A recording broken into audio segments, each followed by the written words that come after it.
এই সমস্ত আমার প্রভু। এখানে কোনো দেব দেবীর কোনো প্রতিকৃতি নেই।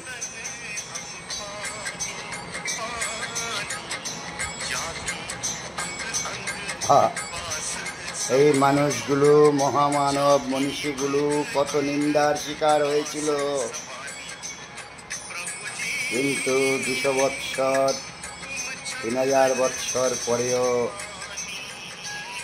ভোলা যায় না। আর এখন বর্তমানে এমন কোনো মনীষী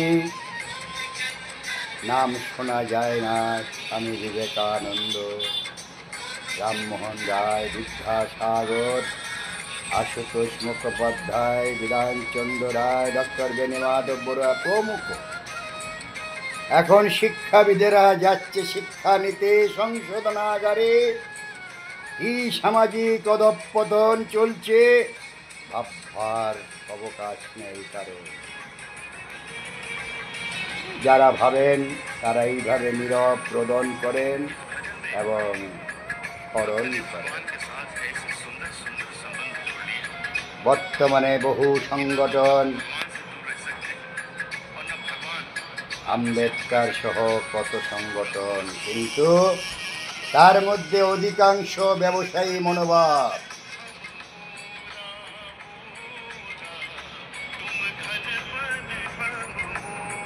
দুঃখ হয়, বেদনা হয়, ক্ষোভ হয়, সবাই উপেক্ষা করে এই মহামানব মনীষীদের প্রতিদিন স্মরণ করি।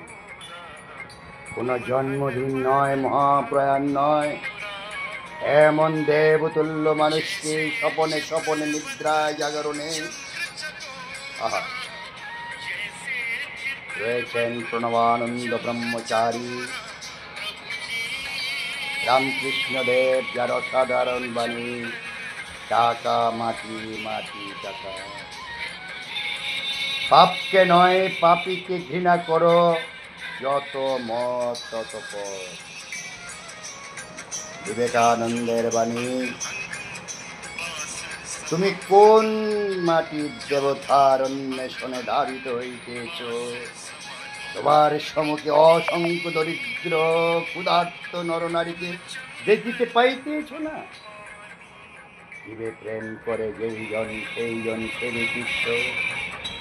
আর মহামানব গৌতম বুদ্ধের বাণী যা বিশ্বময় ছড়িয়েছিল আজ থেকে 2569 বৎসর পূর্বে, যার বাণী প্রচারের জন্য নালন্দা বিশ্ববিদ্যালয়, তক্ষশিলা, বিক্রমশিলা কত কিন্তু ধ্বংস করে দিয়েছিল একজন ইসলাম রাজা এবং একজন হিন্দু রাজা এবং শঙ্করাচার্য।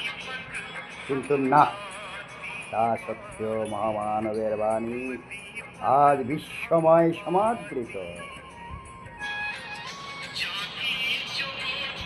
ওই বিশ্ব শান্তি পতাকা দেখতে পাচ্ছেন, ওটা হলো বৌদ্ধ পতাকা, বিশ্ব শান্তি পতাকা।